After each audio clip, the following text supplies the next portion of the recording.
تنظیم الاخوان کے سربراہ مولانا اکرم آوان سے ملنے منارہ ضلع چکوال پہنچے۔ ان کے بیٹے عبد القدیر آوان نے استقبال کیا۔ دفتر میں ہی ریکارڈنگ روم قائم ہے جہاں قرآن پاک کی پنجابی تفسیر ریکارڈ کروائی جاتی ہے۔ اپنے ذاتی چڑیا گھر میں مختلف پرندے اور جانور پال رکھے۔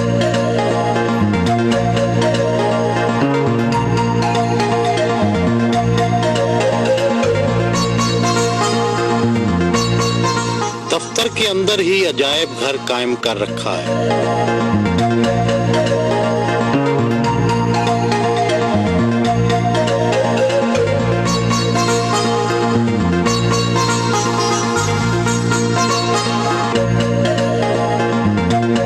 لائبریری میں قرآن پاک کے نادر نسخے موجود ہیں۔ آپ مفسر قرآن، شاعر، ادیب اور مقرر ہیں۔ دینی اور دنیاوی کتنی تعلیم حاصل کی؟ میرا مسئلہ بڑا عجیب سا ہے اور شاید یہ عام آدمی کی سمجھ میں نہیں آتا۔ میں نے میٹرک کیا تھا ہمارے یہاں قریب گورنمنٹ ہائی سکول سے، اور کالج نیا چکوال بنا تھا، کالج میں فرسٹ ایئر میں داخلہ لیا تھا، لیکن پھر میں اسے کنٹینیو نہ رکھ سکا۔ اس وقت میری عمر 25 برس تھی جب میرا رابطہ ہوا اپنے شیخ حضرت رحمۃ اللہ تعالیٰ علیہ سے، مولانا علیہ خان رحمۃ اللہ۔ اب میں نے جو دین سیکھا یا دنیا سیکھی یا جو مجھ میں استعداد کار آئی، وہ کوئی کتابوں کی محتاج نہ تھی، وہ شیخ کی توجہ کا اثر تھا۔ برے صغیر کے اکثریتی علماء تو درس نظامی کے بغیر کسی کو مولانا نہیں مانتے، نہ اس کی مذہبی تشریحات کو تسلیم کرتے ہیں۔ درس نظامی بہت اچھا ہے اور نظام الملک توسی رحمۃ اللہ تعالیٰ علیہ نے ترتیب دیا تھا اور بہت خوبصورت ہے، لیکن اب آ کے زمانے کی ضروریات بدل گئی ہیں، یعنی آپ اس پہ محدود نہیں کر، سب کچھ اسی میں نہیں ہے۔ آپ نے تو درس نظامی نہیں کیا؟ نہیں، میں نے درس نظامی نہیں کیا، لیکن جاننا کوئی کسی سکول سے پڑھنے کا نام نہیں ہے۔ جاننا تو اگر آپ جانتے ہیں تو آپ جانتے ہیں۔ فوجی، سپاہی اور استاد رہے، دنیا سے دین کی طرف کیسے آئے؟ یہ کوئی اللہ کریم کا احسان تھا۔ میں فوج میں رہا، اس وقت 29 روپے تنخواہ تھی اور ہم سے 29 روپے خرچ نہیں ہوتے تھے کہ اتنی زیادہ تنخواہ کو کہاں کریں۔ پھر وہ میرے مزاج کے مطابق نہیں تھی، لائف بڑی اس میں وہ محدود ہو کے رہ جاتی ہے۔ آپ نے سونے کے ٹائم بھی وصل پہ سو جاؤ جی، اور جاگنا کے ٹائم بھی وصل پہ، وہ میرے مزاج کے خلاف تھا، میں نے چھوڑ دیا۔ پھر میں نے اسکول ٹیچنگ کی، کول مائننگ شروع کی، تو مصروفیات ایسی تھیں کہ سروس چاہتی تھی کہ اس کا حق ادا کیا جائے، بزنس چاہتی تھی کہ اسے وقت دیا جائے، تو میں نے ریزائن کر دیا کہ میں مختلف شعبہ زندگی کو دیکھ کر ایک من جانب اللہ ایک سوال پیدا ہوا کہ یہ زندگی کیا ہے، تو اس کا جواب کہیں تسلی بخش نہیں مل رہا۔ تو پھر اللہ کا احسان ہوا، ملاقات ہوئی حضرت رحمۃ اللہ علیہ سے، تو ان کی رفاقت شروع کی، پھر عمر اسی رفاقت میں بیت گئی۔ قتل کے الزام میں جیل میں رہے مبینہ قاتل سے صوفی اور پیر بننے کا سفر کیسے طے ہوا؟ یہ تو ہوتا یہ ہے کہ جس کا قتل ہوتا ہے وہ مخالفین کے دیکھتا ہے کہ کام کے بندے کون کون سے ہیں، 4-5 کا نام دے دیتا ہے۔ اس میں میرا نام بھی آ گیا، میں اس میں جیل میں بھی رہا، لیکن الحمدللہ سیشن کی عدالت سے وہ کلی طور پر سیشن جج نے باعزت بری کر دیا۔ کہ ثانی سے میں نے بری ہونے کے بعد یہ معاہدہ کیا کہ اگر تم آگے مزید شرارت کرنا چھوڑ دو تو کیا یہ بہتر نہیں ہے؟ اگر تم نہ کرو تو ہم کرنا نہیں چاہتے۔ تو یہ اللہ کا احسان ہے کہ 54 سے لے کر آج تک پھر دوبارہ ہم میں کوئی جھگڑا نہیں ہوا۔ آپ کے خیال میں پیر اور مولانا کا ذریعہ معاش کیا ہونا چاہیے؟ جی، آپ کاشتکاری کرتے ہیں، معروف ذریعہ ہے، تجارت کرتے ہیں، معروف ذریعہ معاش ہے، ملازمت کرتے ہیں، معروف ذریعہ معاش ہے، انہیں شریعت میں کہتے ہیں معروف ذرائع۔ لیکن اگر ان 4 میں سے کسی ذریعے پہ بھی وہ کام نہیں کرتے اور صرف دین بتانے کے عوض پیسے لے کے کھاتے ہیں تو پھر وہ دین نہیں بتا سکیں گے، پھر ان کی پسند کی باتیں بتائیں گے جو پیسے دیتے ہیں۔